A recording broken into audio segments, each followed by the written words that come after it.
5. Crime. A cárcel é a institución que máis concretamente simboliza a dominación. Os anarquistas desexan crear unha sociedade que se poida protexer e que resolva os seus problemas internos sen a policía, xuíces ou cárceres. Unha sociedade que non vexa os problemas en términos do bo e o malo, do permitido e o prohibido, dos amigos da lei e os criminais. Quen nos protexerá sen policía? Na nosa sociedade a policía beneficiase dunha tremenda cantidade de publicidade influída polos medios de comunicación, que sembran temor coa cobertura do delito ou coa avalancha de películas e programas de televisión nas que os policías aparecen como heróes e protectores. Sen embargo, moitas experiencias das persoas contrastan fortemente con esta torpe propaganda. Nunha sociedade xerárquica, a quen protexe a policía? Quen terá máis medo da delincuencia e quen terá máis que temer a policía?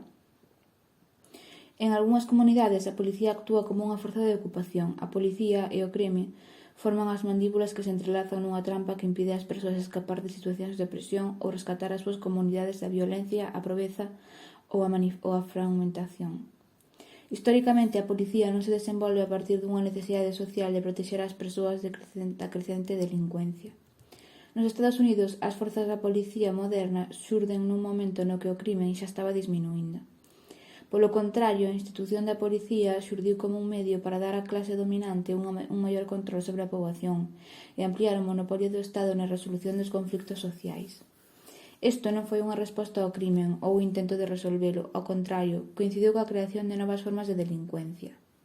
Ao mesmo tempo, as forzas policiais estaban sendo ampliadas e modernizadas. A clase dominante empezou a criminalizar condutas predominantes na clase baixa, as que previamente foran aceptadas tales como a vagancia, o xogo ou o emborrachamento público. Os que teñen a autoridade definen a actividade criminal según as súas propias necesidades e despois presentan as súas definicións como neutrales e atemporales. Por exemplo, moitas máis persoas poden morrer por contaminación aos accidentes relacionados co traballo que polas drogas, pero son os traficantes de drogas os marcados como unha amenaza para a sociedade, non os donos das fábricas.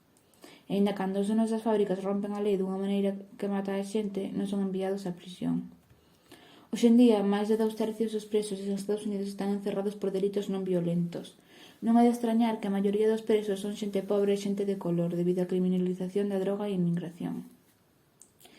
As penas desproporcionadamente severas para as drogas, normalmente utilizadas pola xente pobre, e a maior posibilidade de que a xente de color sea condenada ou sancionada máis severamente polos mesmos crimes. Así mesmo, a intensa presenza da policía militarizada nos guetos e barrios pobres relaciónase co feito de que a delincuencia se mantén alta nos barrios mentres que as tasas de encarcelación aumentan. A policía e as prisións non son sistemas de control que manteñen as desigualdades sociais, sembran o medo e o resentimento, exclúen e alienan a comunidades enteiras e exercen a violencia extrema contra os sectores máis oprimidos da sociedade. Os que poden organizar as súas propias vidas dentro das súas comunidades están mellor equipados para protexerse a sí mesmos. Algunhas sociedades e comunidades que ganaron autonomía fronte ao Estado organizan patrullas de voluntarios para axudar ás persoas necesitadas e desalentar as agresións. A diferenza da policía, estes grupos polo xeral non teñen autoridade coercitiva ou unha estrutura burocrática cerrada, e é máis probable que se compoña de voluntarios do mesmo barrio. Céntranse na protección das persoas en lugar da propiedade ou o privilexio. En ausencia dun ordenamento xurídico, eles responden ás necesidades da xente e non a un protocolo inflexible. Outras sociedades organízanse contra o daño social sen a creación de institucións específicas. No seu lugar, utilizan sancións difusas, respostas e actitudes estendidas na sociedade e propagadas na cultura, para promover un ambiente seguro. Os anarquistas teñen unha visión totalmente diferente dos problemas que as sociedades autoritarias sitúan no marco do crime e o castigo. Un crime é a violación dunha lei escrita e as leis son impostas por os corpos da élite. En última instancia, a cuestión non é se alguén está dañando aos demais, senón se está desobedecendo as ordes da élite. Como resposta ao crime, o castigo crea xerarquías de moralidade e poder entre o criminal e os dispensadores da xustiza. Nega ao criminal os recursos que poida necesitar para reintegrarse na comunidade e para deter o dano dos demais. Nunha sociedade empoderada, a xente non necesita leis escritas. Eles teñen o poder de determinar se alguén lles está impedindo o cumprimento das súas necesidades e poden acudir aos seus compañeros para axudar a resolver os conflictos. Dende este punto de vista, o problema non é delito, senón o dano social. Accións tales como un asalto, conducir ebrio, as que en realidade perxudican outras persoas. Este paradigma acaba coa categoría de crimes sin víctimas e pon de manifesto o absurdo da protección dos dereitos de propiedade dos privilexiados por sobre as necesidades de supervivencia de outros. Os atropellos típicos da xusticia capitalista como deter ao hambriento por roubar aos ricos non sería posible nun paradigma baseado nas necesidades. Durante a folga xeral de febreiro de 1919 en Seattle, os traballadores fixeron cargo da cidade. Comercialmente, Seattle foi pechada, pero os traballadores non deixaron que reinara o caos. Polo contrario, mantuveronse todos os servicios vitais funcionando, pero organizados polos traballadores, sen a xestión dos xefes. Os traballadores foron os que fixeron marchar a cidade, e durante a folga demostraron que sabían como levar a cabo o seu traballo sen interferencias de xestión. Coordinaron a organización de toda a cidade a través do Consello Xeral de Folga, composto por traballadores de todos os sindicatos locais. A estructura foi similar e tal vez inspirada pola Comuna de París. Os sindicatos locais e grupos específicos de traballadores permaneceron autónomos sobre os seus postos de traballo, sen a xestión ou a interferencia do Consello de calqueira outro corpo. Os traballadores eran libres de tomar iniciativa no ámbito local. Os condutores de carros leiteiros, por exemplo, estableceron un sistema de distribución de leite nos barrios que os xefes, limitados polo afán de lucro, nunca permitiran. Os traballadores en folga recolleron a basura, fixeron funcionar as cafeterías públicas, distribuíron comida gratis e mantuveron os servicios do Departamento de Bombeiros. Tamén brindaron protección contra comportamentos antisociais, roubos, asaltos, asasinatos, violacións, a ola de crímenes que os autoritarios sempre pronosticaron. Unha guardia cidadana composta por veteranos militares desarmados camiñaban polas calles para vixilar e responder ás peticións de axuda, a pesar de que estaban autorizados solamente para utilizar advertencias e persuasións. Axudados polos sentimentos de solidaridade que crean o tecido social máis forte durante a folga, os guardias voluntarios foron capaces de manter un ambiente de paz, cumprindo que o Estado por si mesmo non pode. Neste contexto de solidaridade, comida gratis e empoderamento da xente común, xogou un papel en deter o crimen na súa orixe. As persoas marxinadas ganan oportunidades de participar na comunidade, de tomar decisións e da inclusión social que se lles nega nun crimen capitalista. A ausencia de policía, cuxa presencia pon de releve as tensións de clase e crea un ambiente hostil, pode en realidade diminuir o crimen na clase baixa. Incluso as autoridades comentan sobre como está organizada a cidade. O maior xeneral John F. Morrison, radicado en Seattle, afirmou que nunca vira unha cidade tan tranquila e ordenada. A folga foi en última instancia cerrada pola invasión de miles de soldados e diputados da policía, xunto coa presión do liderazgo sindical. Na cidade de Oaxaca, no 2006, durante os 5 meses da autonomía durante a revolta, a APPO, a Asamblea Popular organizada polos profesores en folga e outros activistas para coordinar a súa resistencia e organizar a vida na cidade de Oaxaca, estableceu unha vixilancia de voluntarios que axudaron a manter as cousas en paz en circunstancias especialmente violentas e divisionistas. Pola súa parte, a policía e os paramilitares mataron a máis de 10 persoas. Este foi o único baño de sangre en ausencia do poder estatal. O movemento popular de Oaxaca foi capaz de manter unha relativa paz a pesar de toda a violencia imposta polo Estado. Isto logrouse mediante a modificación dunha costume indíxena na nova situación. Eles utilizaron topiles, vixilancias rotativas, que mantiñan a seguridade nas comunidades indíxenas. O sindicato de profesores xa utilizaba topiles como voluntarios de seguridade durante o campamento, antes da formación da APPO, e na APPO rapidamente estendeuse a práctica como parte dunha comisión de seguridade para protexer a cidade contra a policía e os paramilitares. Unha grande parte dos deberes dos topiles incluían a ocupación de edificios gubernamentais e a defensa de barricadas e ocupacións. Isto significaba que a miúdo tiveran que loitar contra a policía armada e os paramilitares, con nada máis que pedras e petardos. Algúns dos peores ataques que ocorreron frente aos edificios ocupados. Estábamos custodiando o edificio da Secretaría de Economía cando nos demos conta de que en algún lugar dentro do edificio había un grupo de persoas que se preparaban para atacarnos. Tocamos a porta e nadie respondeu. 5 minutos máis tarde, un grupo armado chegou por detrás do edificio e comezaron a disparar contra nós. Tratamos de cubrirnos, pero sabíamos que se retrocedíamos, toda a xente na barricada na parte dianteira do edificio debían Sabíamos que se retrocedíamos, toda a xente na barricada na parte dianteira do edificio deben ser alrededor de 40 persoas encontraríanse en grave perigo. Así que decidimos manter nosa posición e defendémonos con pedras. Non deixaban de dispararnos hasta que se detuveron e alenxaron porque viron que non nos íbamos a mover. Varios de nós estábamos feridos. Un de nós recibiu un balazo na perna e outro recibiu un disparo na espalda. Máis tarde chegaron algúns reforzos, pero os sicarios xa se retiraran. Non tiñamos armas. Na oficina de economía defendímonos con pedras. Conforme pasaba o tempo, encontrábamos baixo o ataque de disparos cada vez máis frecuentemente. Así que comezamos a prepararnos para defendernos con petardos, lanzacohetes caseiros ou molotovs. Todos tiñamos algo, e se non tiñas ninguna destas cousas, defendíamos as persoas cos nosos corpos ou mans desnudas. Depois destes ataques, os topiles axudarían a trasladar aos feridos aos centros de axuda primaria. Os voluntarios de seguridade tamén respondían ao crime común. Se alguén estaba sendo roubado ou asaltado, os veciños daban a voz de alarma e os topiles do barrio virían. Se o agresor estaba drogado, sería amarrado na praza central pola noite e ao día seguinte faríaselle recoller a basura ou realizar outro tipo de servizo á comunidade. As distintas persoas tiñan ideas diferentes sobre as solucións a instaurar a largo prazo, como a rebelión en unha xácara politicamente moi diversa. Non todas estas ideas eran revolucionarias. Algúnas persoas debían levar aos ladróns ou asaltantes aos tribunais. E algunhas persoas querían levar aos ladróns ou asaltantes aos tribunais, aínda que era ampliamente creído que o goberno liberaba a todos os infractores da lei, animándoos a volver e a cometer máis crimes. A historia de Exarchia, un barrio no centro de Atenas, ao largo duns anos mostrou que a policía non nos protexe, senón que nos pon en peligro. Durante anos, Exarchia foi o bastión do movemento anarquista e a contracultura. O barrio protexeuse contra o burguesamento e a vixilancia a través dunha variedade de medios. Coches de luxo son regularmente queimados e permanecen estacionados alí durante a noite. Despois de ser asediados coa destrucción de propiedade e coa presión policial, os dueños de tendas ou restaurantes non tratan de eliminar a propaganda política das súas paredes, de botar vagabundos ou de crear ambiente comercial na calle. Reconoceron que as calles son do pobo.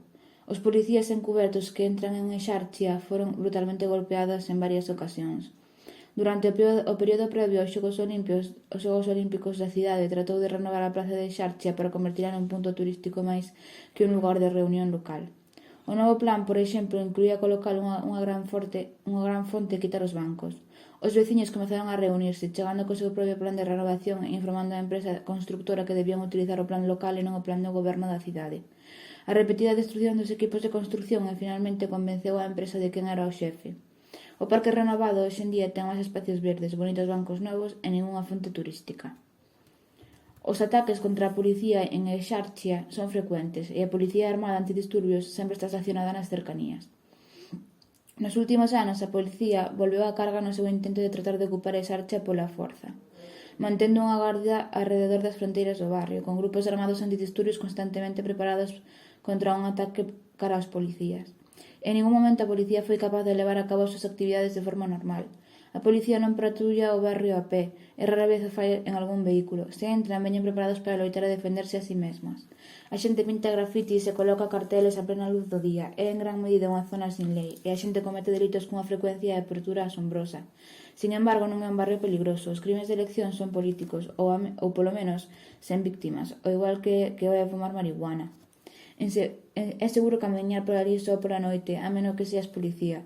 A xente nas calles está relaxada e amigable, a propiedade personal non enfrenta unha gran amenaza, coa excepción dos autos de luxos e similares. A policía non é benvida aquí e tampouco é necesaria. É precisamente esta situación que demostra o seu verdadeiro carácter. Non son unha institución que responda á delincuencia ou á necesidade social. Son unha institución que asegura o control social.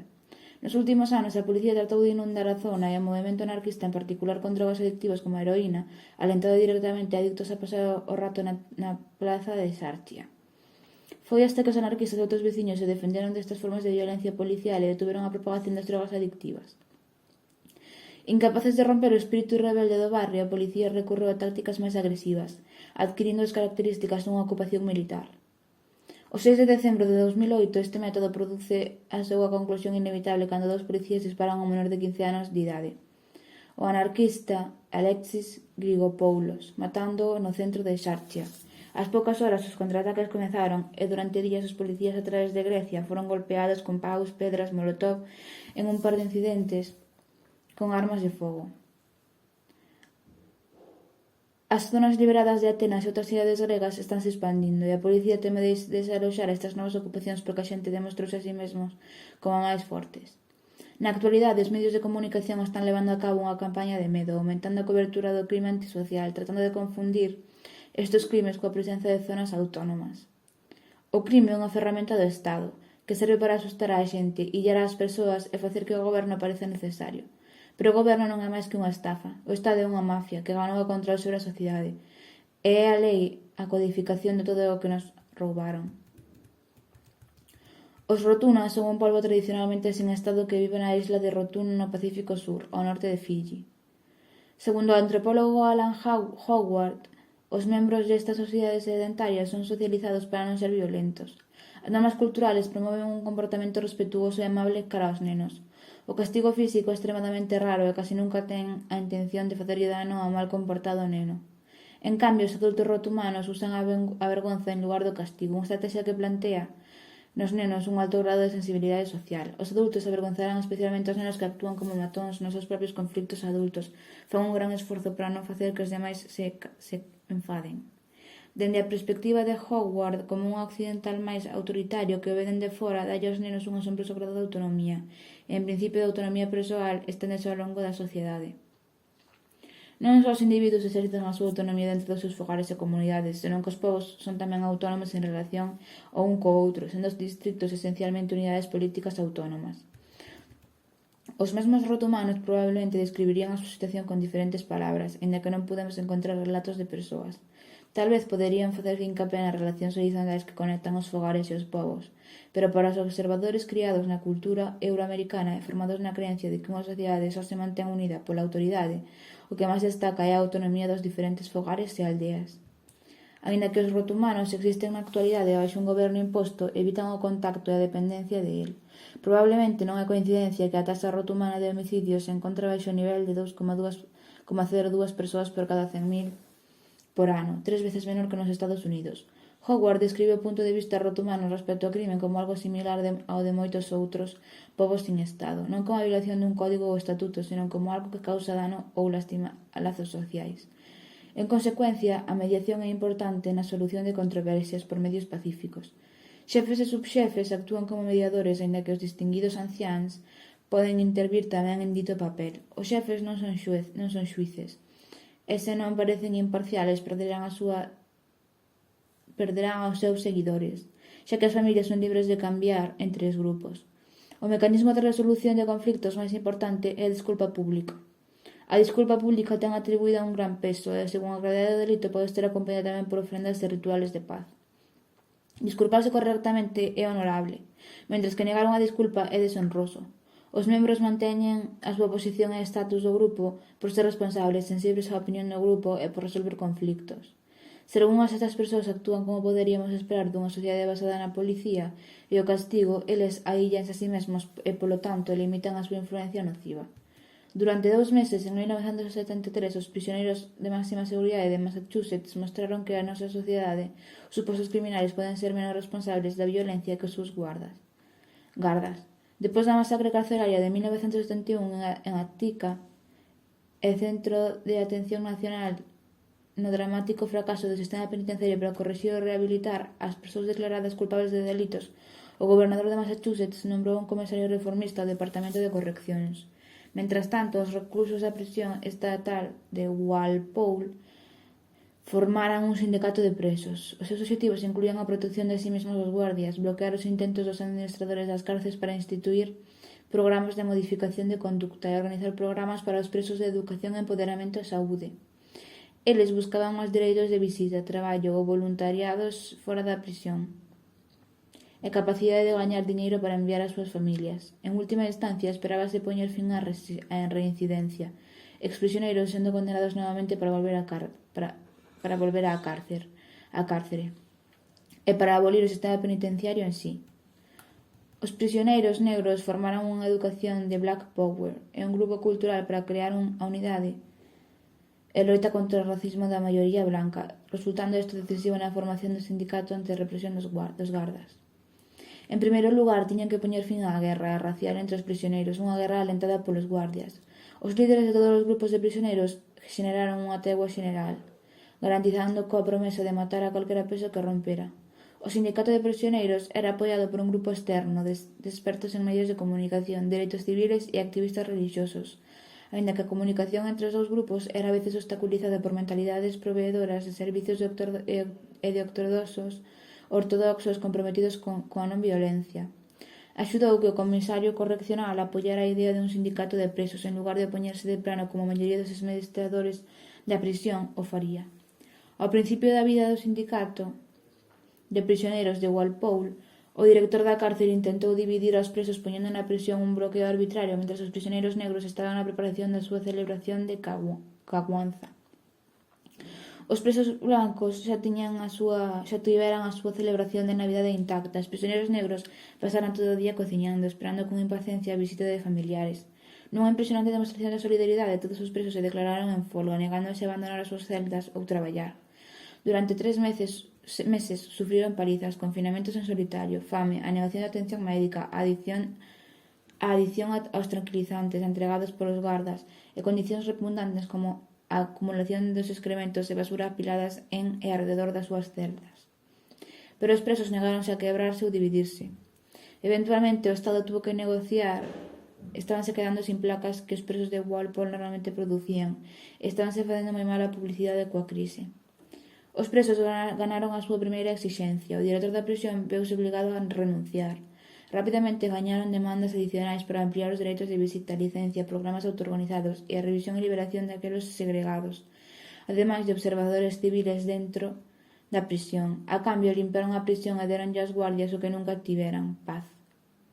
Na protesta pola perda de control, os guardias abandonaron o traballo. Eles consideraron que este acto probaría o necesario que eran, pero vergonzosamente para eles tivo o efecto contrario. Durante 2 meses os presos controlaron a prisión eles mesmos.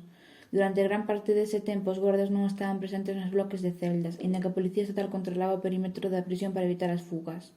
Observadores civiles estaban no interior da prisión ás 24 horas do día, pero eles estaban entrenados para non intervir. O seu papel foi documentar a situación, falar cos presos e prohibir a violencia dos guardias que a veces entraban na cárcel. Un observador expuxo o seguinte: o ambiente era moi relaxado, para nada o que eu esperaba. Paréceme que o meu propio pensamento estivera moi condicionado pola sociedade e os medios de comunicación. Estes homes non son animales, non son tolos peligrosos. Encontrei que os meus propios medos eran realmente infundados. Outro observador insisteu que é imperativo que ningún do persoal anterior do bloque 9 a un bloque de segregación regrese xamais. Vale a pena pagarlles para que se retiren. Os guardias son os problemas de seguridade. Walpole fora unha das prisións máis violentas do país, pero mentres que os prisioneiros tiñan o control, a reincidencia diminuiu drásticamente e os asesinatos e as violacións reducíronse a 0. Os presos desmentiran os mitos fundamentales do sistema de xusticia penal, que as persoas que cometen delitos deben ser illadas e que deben ser os destinatarios dunha rehabilitación forzada en lugar de que controlen a súa propia curación. Os gardas estaban desexosos de poñer fin a este vergonzoso experimento de abolición da cárcel. O sindicato de gardas era o suficientemente potente como para provocar unha crise política e o comisionado de correccións non podía despedir a ningún deles, incluso aqueles que participaban en actos de tortura ou facían declaracións racistas á prensa. Para manter o seu traballo, o comisionado tiña que ter os guardas de novo á prisión e finalmente vendeu aos prisioneiros. Os principais elementos da estructura de poder, incluída a policía, os gardas, fiscales, políticos e os medios de comunicación, opuxéronse á reforma penitenciaria e fixélleselles imposible alcanzalo dentro dos canales democráticos. Moitos dos observadores civiles estiveron de acordo por unanimidade en que os gardas traeron o caos e a violencia de novo á prisión, e que intencionalmente alteraron aos pacíficos resultados da autoorganización dos prisioneiros. Ao final, para aplastar o sindicato de prisioneiros, os gardias realizaron un motín e a policía estatal foi chamada a entrar, disparando a varios presos e torturando aos principales organizadores. O líder máis reconocible dos reclusos negros só salvou a súa vida a través da autodefensa armada. Moitos observadores civiles e do comisionado de correccionais foi quen prontamente, forzado a deixar o seu traballo, finalmente declararon a favor da abolición da prisión.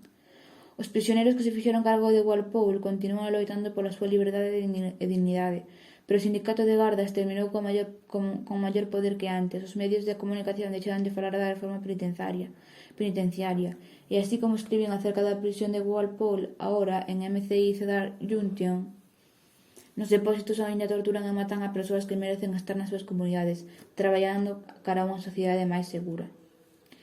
Que pasa coas pandillas e matóns? Algúns tamén temen que nunha sociedade sen autoridades as persoas máis fortes se saian de control, tomando e facendo o que queiran, independentemente que isto describa o que xeralmente sucede nas sociedades con goberno. Este medo deriva no mito estatista de que todos estamos illados. Ao goberno gustarílle moito que creeras que sin a súa protección eres vulnerable aos caprichos de alguén máis forte que ti. Sin embargo, ningún matón é máis forte que toda unha comunidade. Unha persoa que rompe a paz social non respeta as necesidades de outra persoa e actúa dunha maneira autoritaria e matonesca. Pode ser derrotada ou expulsada polos veciños traballando xuntos para restaurar a paz. En Cristiania, a localidade antiautoritaria e autónoma da capital de Dinamarca, estiveron lidiando cos seus propios problemas e cos problemas asociados a todos os visitantes que reciben e consiguiente alta mobilidade social. Moitas persoas veñen como turistas e moitos máis veñen a comprar hachís. Non hai leis en Cristiania, e as drogas blandas son fáciles de encontrar, a pesar de que as drogas duras se prohibiron exitosamente. Dentro de Cristiania hai numerosos talleres que producen unha variedade de bens. O máis famosos son as súas bicicletas de alta calidade, pero tamén hai restaurantes, cafés, unha gardería, unha clínica, unha tenda de alimentos saudables, unha librería, un espazo anarquista e unha sala de concertos. Cristiania nunca foi exitosamente dominada por pandillas ou matóns residentes. En 1984, unha pandilla de motociclistas mudouse coa esperanza de explotar a anarquía da zona autónoma e monopolizar o comercio de hachís. Despois de varios conflictos, os residentes de Cristiania conseguiron expulsar aos ciclistas, utilizando maiormente tácticas pacíficas. O peor acoso veu da policía, que recentemente reanudou os intentos de entrar en Cristiania para arrestar as persoas por tenencia de marihuana e hachís, e polo xeral como pretexto para intensificar a tensión. Ás compañías inmobiliarias locales encantaríalles ver o Estado Libre destruído, porque se asenta en un terreo que se fixo moi valioso. Fai décadas, os habitantes de Cristiania tiñan un debate acerca de como lidar o problema das drogas duras que veñen dende o exterior. Cunha grande oposición decidiron pedirlle axuda á policía só para encontrar que a policía se concentrou en encerrar a xente por drogas blandas e protexer a propagación das drogas duras como a heroína, presumiblemente coa esperanza de que algunha epidemia de adicción destruíra o experimento social autónomo. Esta non é de ninguna maneira a primeira vez que a policía ou outros xentes do Estado esparciron as drogas adictivas mentres suprimiron as drogas blandas ou alucinóxenas. De feito, isto aparece universalmente como parte de estrategias policiales para a represión. Ao final, os residentes de Cristiania expulsaron a policía e lidiaron co problema das drogas duras eles mesmos, mantendo alexados aos distribuidores e usando a presión social para desalentar o uso de drogas duras. En Cristiania, como en outros lugares, o Estado representa o maior perigo para a comunidade, a diferencia dos matóns individuais que un imagina aterrorizando unha sociedade sin lei. O Estado non pode ser facilmente derrotado. Polo xeral, o Estado busca o monopolio da forza co pretexto de protexer os cidadáns de outros matóns. Esta é a xustificación para prohibir que nadie use a forza fora do aparato estatal, especialmente como defensa propia en contra do goberno. A cambio de renunciar a este poder, os cidadáns diríxense ao sistema xudicial como un medio de defensa dos seus intereses. Pero, por suposto, o sistema xudicial é a parte do Estado e protexe os seus intereses por encima de todos os demais.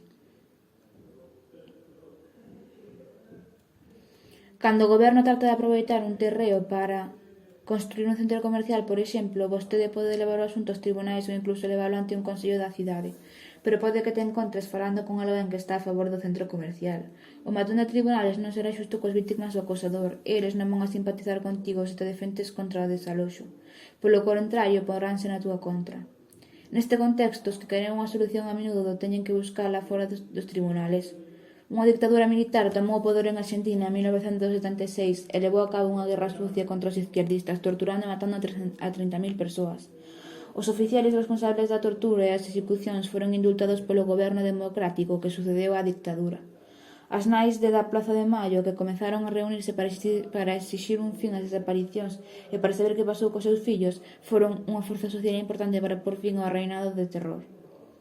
Como o goberno nunca tomara medidas serias para responsabilizar aos asesinos e torturadores, a xente elaborou unha xusticia popular que se basea e vai máis alá das protestas e actos conmemorativos organizados polas nais. Cando un participante da Guerra Sucia é localizado, os activistas colocan cartéis por todo o barrio, informando a todos da súa presenza. Poden pedir ás tendas locales que rechacen a entrada de dita persona e seguilo e acosalo. Nunha táctica conocida como escrache, centos ou incluso miles de participantes marcharán á casa do involucrado na Guerra Sucia con cartéis, pancartas, títeres e tambores. Eles cantan e fan música durante horas, avergonzando ao torturador e facendo que todos sepan o que fixo. A xente moitas veces ataca a súa propia casa con bombas de pintura. A pesar da existencia dun sistema de xusticia que protexe os poderosos, os movementos sociais de Argentina organizáronse en conxunto avergonzando e illando aos peores matóns. Que deterá a alguén que intente asesinar a outros? Moitos crímenes violentos poden remontarse a factores culturales. Os delitos violentos como o asesinato probablemente se reducirían drásticamente nunha sociedade anarquista porque a maioría das súas causas, pobreza, a glorificación da violencia na televisión, as cárceres, a policía, a guerra, o sexismo e a normalización das conductas individualistas e antisociales, desaparecerían ou disminuirían. As diferencias entre as dúas comunidades zapotecas poñen de manifesto que a paz é unha opción. Os zapotecas son unha nación indígena sedentaria, agraria, que vive na terra que ora é reclamada polo Estado de México. Unha comunidade zapoteca, La Paz, ten unha tasa de homicidios anual de 3,4 barrita 100.000. A comunidade zapoteca veciña ten unha tasa de homicidios moito máis alta, de 18,1 barrita 100.000. Que atributos sociais concordan coa forma de vida máis pacífica?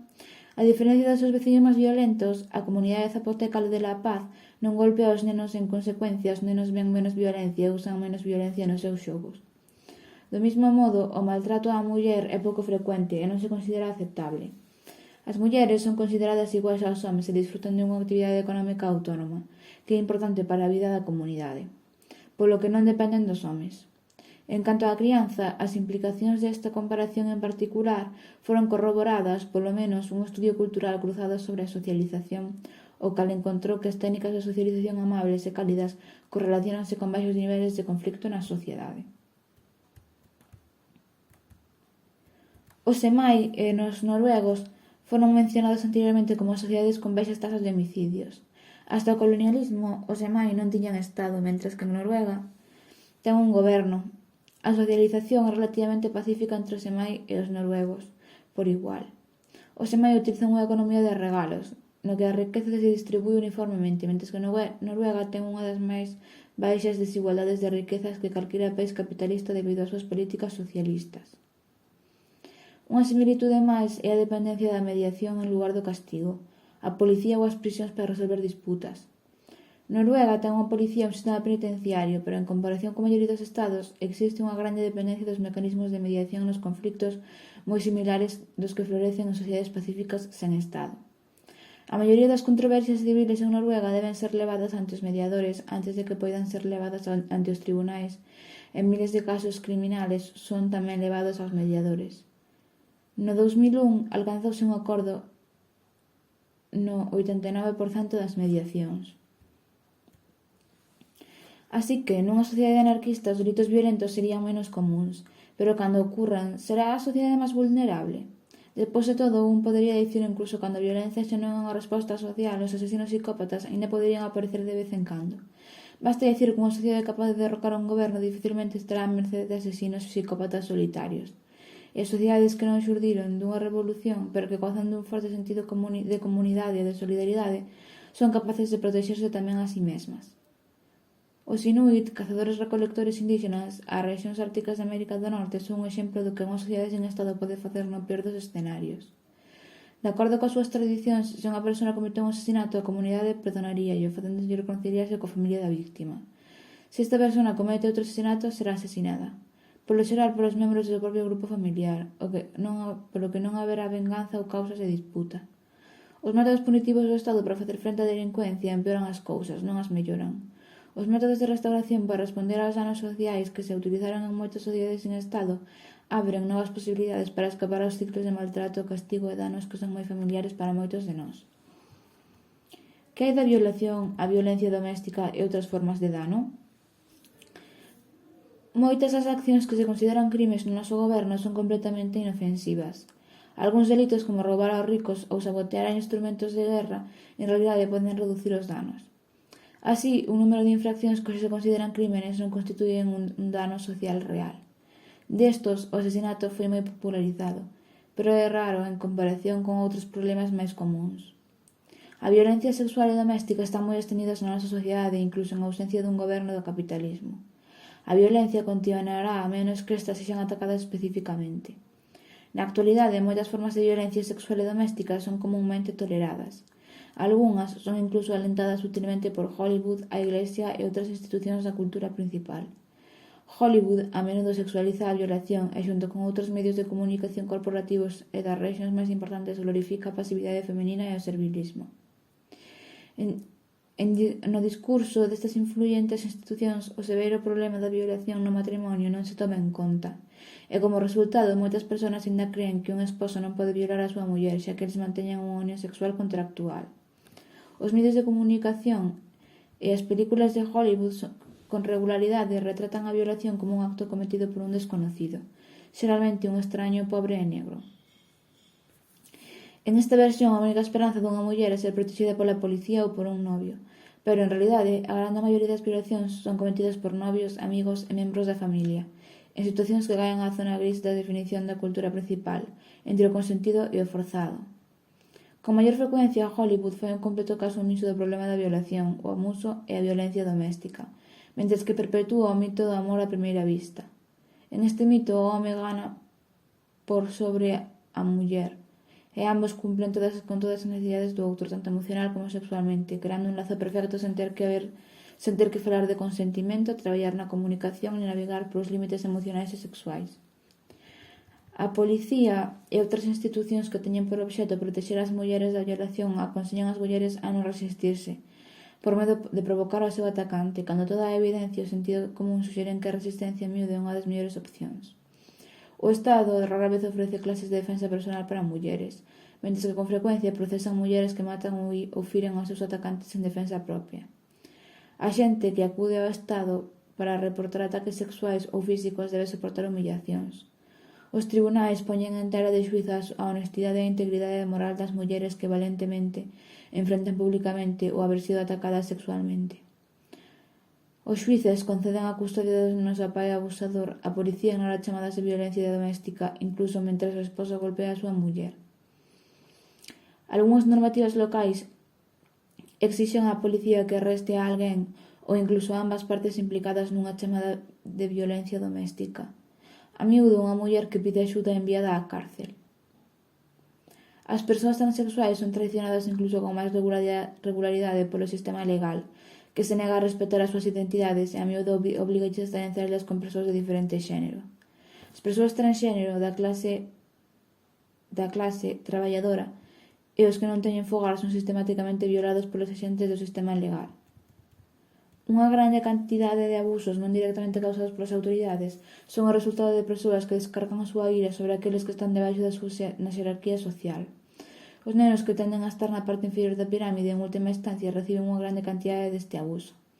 As autoridades que se supón que están para mantelos seguros, como os pais, familiares, sacerdotes e maestros, son os máis propensos a abusar deles. Buscar axuda pode só empeorar as cousas, porque en ningún momento o sistema legal lles permite recuperar o control sobre as súas vidas. Incluso a pesar de que este control é o que os sobrevivintes de abusos máis necesitan. En cambio, en cada caso é decidido por traballadores sociales e xuíces con pouco coñecemento da situación e con centos de outros casos por arbitrar. O paradigma actual de castigar os delincuentes e ignorar as necesidades das víctimas demostrou ser un fracaso total e unha maior aplicación das leis non vai a cambiar isto. As persoas abusadoras a menudo eran maltratadas e enviadas á cárcel. E enviálas á cárcel non os fai menos propensos a actuar de forma abusiva. As persoas que sobreviven ao abuso poden beneficiarse e ter un espazo seguro, pero o envío dos seus agresores á cárcel elimina a posibilidade de reconciliación. E se dependen económicamente dos seus agresores, como suele ser o caso, pode optar por non denunciar o delito por temor a terminar sen fogar, pobres ou baixo custodia. Baixo o Estado establecemos a violencia sexual intrafamiliar como crímenes, pois as violacións aos dereitos das víctimas conferidos polo Estado son inaceptables, porque elas desafían os mandamentos do Estado. En cambio, moitas sociedades sen Estado utilizaron un paradigma baseado nas necesidades. Este paradigma enmarca estas formas de violencia como dano social, polo tanto, centrase na necesidade de sanar os sobrevivintes e na necesidade do delincuente de converterse nunha persoa sana que pode relacionarse coa comunidade en xeral. Debido a que estes actos de dano social non ocorren de maneira illada, este paradigma basease en toda a comunidade e trata de restablecer a paz social ampliamente respetando a autonomía e definindo as autodefinidas necesidades de cada individuo. O método do Navallo de pacificación sobreviviu por séculos a pesar da violencia do colonialismo. Actualmente, eles encóntranse reactivando este método para facer frente aos danos sociais e diminuir a dependencia do goberno dos Estados Unidos. E aqueles que estudan a xusticia restaurativa buscan que o Navallo o exemplo que os guíe. Na práctica Navallo da xustiza restaurativa, unha persona respetada por todas as partes, xusto e imparcial, actúa como un pacificador. Unha persoa pode buscar un pacificador se está buscando axuda por un problema propio, se a súa comunidade ou familia está preocupada por o seu comportamento, se fixo dano a alguén ou foi ferido por alguén, ou se encontra cunha disputa con outra persona, ambos necesitarán unha axuda para encontrar a solución. Contrasta isto co sistema estatal de xusticia punitiva, no que as persoas só reciben atención, e sempre atención negativa cando cometen un delito legal. O propio dano e as razóns que o causaron son irrelevantes para o proceso xudicial. O propósito do proceso Navallo é satisfacer as necesidades de aqueles que chegaron ao pacificador e encontrar a raíz do problema. Cando os membros da comunidade de Navallo tratan de explicar por que as persoas se fan dano a si mesmas ou a outros, din que os responsables de un dano se comportan desta maneira porque foron desconectados do mundo que os rodea, das persoas cos que viven e traballan. Eles din que esta persona actúa como se non tuvera parientes. Os pacificadores resolven isto falando as cousas e axudando á persoa que maltratou a volver a conectarse coa súa comunidade e recuperar o apoio e a fundamentación que necesita para actuar de unha maneira saudable. Ademais, brindan apoio á persoa que resultou ferida, buscando maneiras de que esa persoa se sinta segura e plena outra vez. Con este fin, o proceso de paz involucra a familia e amigos dos involucrados. A xente presenta as súas historias, as súas perspectivas sobre o problema e os seus sentimentos. O obxectivo final é encontrar unha solución práctica que restaure as relacións das persoas.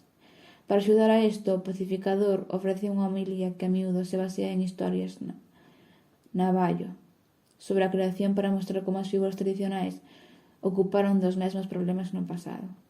Nos casos que claramente alguén actuou mal e danou a outra persona, ao final do proceso alguén ofende a miúdo e paga un monto acordado de restitución ou nallle.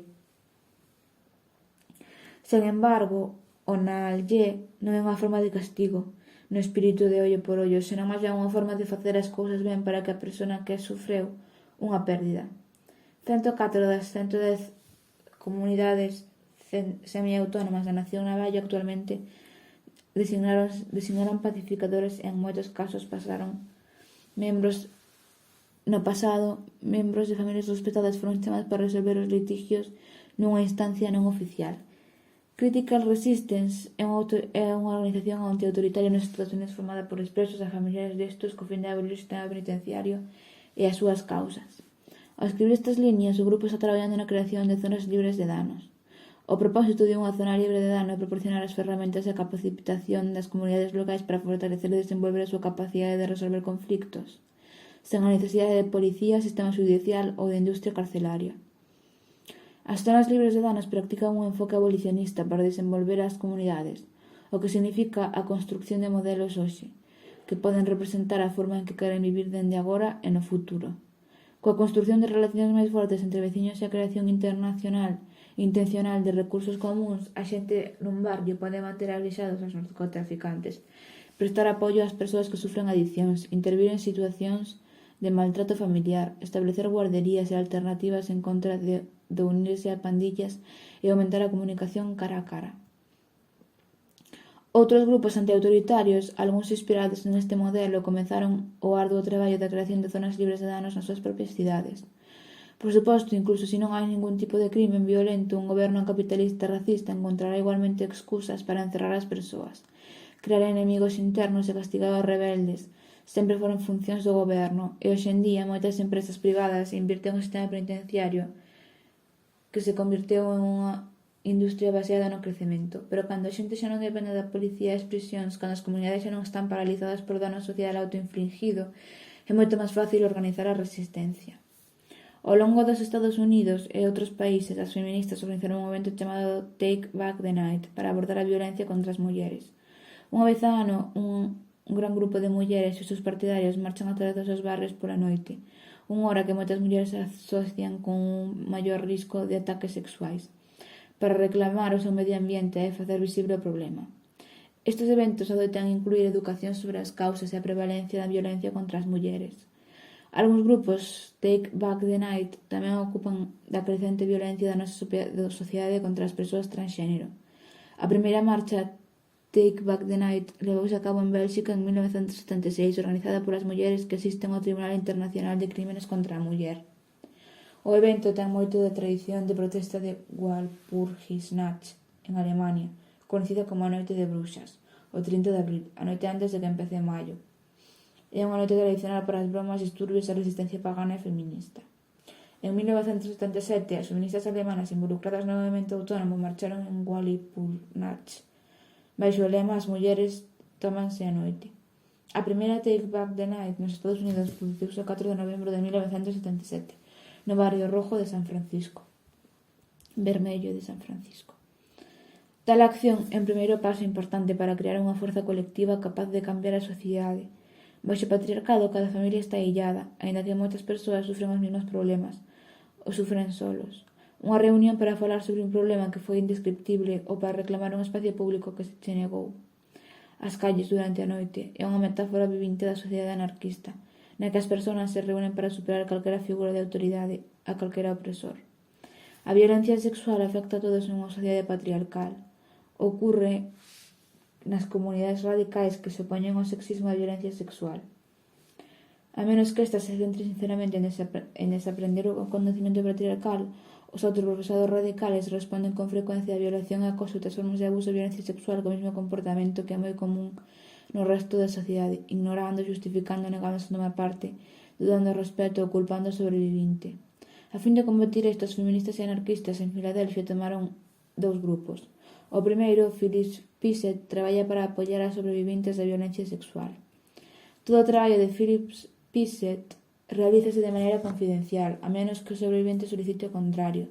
Non somos expertos certificados, sino un grupo de persoas cuxas vidas foron reiteradamente afectadas por ataques sexuais. Estamos facendo o noso mellor esforzo para crear un mundo máis seguro. Respetamos o noso propio conocemento e dos demais para averiguar que se sinte máis seguro para cada persona. Philip Piset apoia os sobreviventes de ataques sexuais buscando satisfacer as súas necesidades inmediatas, así como para axudar a articular e facilitar o que necesiten para que se sintan seguras e retomen o control das súas vidas novamente. Se unha sobrevivinte ten demandas que facer ao seu agresor, por exemplo, que ele ou ela reciba un asesoramento, se disculpen públicamente ou non se acerquen a sobrevivente de novo, o grupo de apoio ofrécellos. Se o sobrevivente desexa, o grupo pode dar a coñecer a identidade do agresor para advertir a outras persoas ou impedir que esta persoa oculte as súas accións. O segundo grupo, Philip Stands Up, traballa con persoas que cometeron ataques sexuais para apoiaros no proceso de retomar a responsabilidade polas súas accións, aprender de elas, cambiar os seus comportamentos e o restablecemento das relacións sanas coa súa comunidade. Os dous grupos tamén teñen talleres nas outras cidades para compartir as súas experiencias como resposta a un ataque sexual. Mais alá da xustiza individual. A noción de xustiza é quizáis o produto máis peligroso da psicoloxía autoritaria. Os peores abusos do Estado prodúcense nas súas prisións, as súas inscripcións, as súas correccións e rehabilitacións forzadas. Policías, xuíces e guardias de prisión son axentes clave da coacción e violencia. No nome da xustiza, os matóns uniformados aterrorizan a comunidades enteiras, mentras que as peticións disidentes son reprimidas polo goberno. Moitas persoas interiorizaron a racionalización da xustiza no Estado, de tal maneira que están aterrorizadas por perder a protección e a arbitraxe que o Estado supostamente proporciona. Cando a xustiza se convirte na esfera privada de especialistas, a opresión non se queda atrás. Nas sociedades sin Estado, en vías de desenvolvemento de xerarquías coercitivas que levan ao goberno, o rasgo común parece ser un grupo de respetados anciáns varóns permanentemente encargados do papel de resolver conflitos e administrar a xustiza. Neste contexto, os privilexios poden estar tan arraigados que os que o disfrutan poden dar forma a normas sociais que preservan e amplían os seus privilexios. Sen ese poder, a riqueza individual e o poder descansan sobre unha base débil que todo o mundo pode desafiar. A xustiza do Estado comeza desde o rechazo a comprometerse coas necesidades humanas. As necesidades humanas son dinámicas e só poden ser plenamente comprendidas por aqueles que se experimentan. A xustiza estatal, polo contrario, é a execución de recetas universais codificadas na lei. Os especialistas que interpretan as leis están supostamente focalizados na intención orixinal dos legisladores en lugar de estar na situación actual. Se vostede necesita pan e o roubo é un delito, castigaráselle por tomalo, incluso se toma desde alguén que non o necesita. Pero se a súa sociedade centrase nas necesidades e desexos das persoas máis que na aplicación de leis estáticas, vostede ten a oportunidade de convencer a súa comunidade de que necesita pan máis que a persoa de quen o tomou. Desta maneira, os actores afectados permanecen no centro do proceso, sempre facultados para explicarse a si mesmos e para desafiar as normas da comunidade. A xustiza, polo contrario, baséase no xuízo privilexiando unha poderosa toma de decisións sobre os acusadores e os acusados, que impoñentemente esperan o resultado. A xustiza é a aplicación da moral, que, nos seus orixes, xustificábase como mandato divino. Cando as sociedades se alexaron das razóns religiosas, a moral volveuse universal ou natural ou científica. Esferas cada vez máis lonxe da influencia do público en xeral, hasta que foron formadas e empaquetadas case exclusivamente polos medios de comunicación e o goberno. A noción da xustiza e das relacións sociais que implican son inherentemente autoritarias. Na práctica, os sistemas de xustiza sempre dan vantaxes inxustas aos poderosos e inflixen injustizas terribles aos non poderosos. Ao mesmo tempo, estos corrómpenos éticamente e elevan o noso poder de iniciativa e sentido de responsabilidade cara á atrofia. Como unha droga, estos fannos dependentes mentres imitan a satisfacción dunha necesidade natural do ser humano, en este caso, a necesidade de resolver os conflictos. Así, as persoas piden unha xustiza que realice reformas. Non importa can pouco realistas sexan as súas expectativas en lugar de tomar o asunto nas súas propias mans. Para sanar do abuso, as persoas feridas necesitan recuperar o control sobre a súa vida, o abusador necesita restaurar relacións sanas cos seus pares e a comunidade necesita examinar as súas normas e as súas dinámicas de poder. O sistema de xusticia evita todo isto, apoderándose do control, aliena comunidades enteiras e obstruye o examen das raíces dos problemas, preservando o status quo por encima de todo. A policía e os xuíces poden dar un certo grado de protección, especialmente a persoas privilexiadas polo racismo, sexismo ou o capitalismo. Pero o maior perigo que enfrenta a maioría dos seres humanos é o propio sistema. Por exemplo, miles de traballadores morren cada ano por negligencia do empleador e por condicións de traballo inseguras, pero os empresarios non son castigados como asesinos e casi nunca nin sequera acusados como criminais. O máximo que as familias dos traballadores poden esperar é un arreglo monetario dun tribunal civil. Quen decide que un xefe se aproveita das mortes dos traballadores debe enfrentar nada máis que unha demanda, mentres que unha muller que lle dispara ao seu abusivo esposo vai á cárcel e un adolescente negro que mata a un policía en defensa propia obtén a pena de morte? Sen dúda, non son os traballadores, nin as mulleres, nin a xente de color. Para toda a necesidade humana, un sistema totalitario deberá facilitala, sometela ou sustituíla por outra. No exemplo anterior, o sistema de xustiza enmarca o asesinato dos traballadores como un problema que debe abordarse con regulacións e burocracias. Os medios de comunicación contribuyen ao centrarse na cobertura desproporcionada de asesinos en serie e asesinos a sangre fría, os que son casi sempre pobres e usualmente de color, cambiando así a percepción da xente dos riscos que enfrentan. Consecuentemente, moita xente teme a outras persoas pobres máis que os seus propios xefes e están dispostos a apoiar a policía e aos tribunais para atacalos. Por certo, nalgúns casos a policía e os tribunais responden cando son asesinados traballadores ou mulleres, aínda que a menudo fano para compensar a indignación popular para que a xente decide buscar as súas propias solucións. Incluso nestes casos, as respostas adoitan ser mediocres ou contraproducentes. Mentres tanto, o sistema de xustiza sirve moi eficazmente como unha ferramenta para remoldear a sociedade e controlar poblacións de clase baixa. Considere a guerra contra as drogas, levada a cabo a partir da década de 1980 ata a actualidade. Comparado co traballo, as violacións, a maioría das drogas ilegales son relativamente inofensivas. No caso daquelas que poden ser prexudiciales, foi completamente demostrado que a atención médica é unha resposta máis eficaz que un tempo na cárcere. Sen embargo, o sistema de xusticia declaroulle esa guerra cambiando as prioridades públicas. Xustifícase a ocupación policial dos barrios pobres, o encarcelamento en masa e a esclavitud de millóns de persoas pobres e persoas de color e a ampliación das facultades da policía e dos xuíces. Que fai a policía con este poder? Deteñen e intimidan os elementos máis débiles da sociedade. A xente pobre e a xente de color son maioritariamente víctimas das detencións e condenas, sen mencionar o acoso diario e incluso o asesinato a mans da policía. Os intentos de reformar a policía rara vez fan máis que alimentar os seus presupuestos e axilizar os seus métodos para encarcelar a xente. E que pasa cos millóns de persoas na cárcel? Están illados, morrendo lentamente pola mala alimentación, as condicións de miseria ou rapidamente a mans dos gardas, e casi nunca son condenados. Os gardas da prisión fomentan as pandillas e a violencia racial para axudarlles a manter o control, e moitas veces contrabandean e venden drogas adictivas para encher os seus bolsillos e sedar a poboación. Decenas de miles de presos están encerrados en réximes de illamento, algúns desde fai décadas.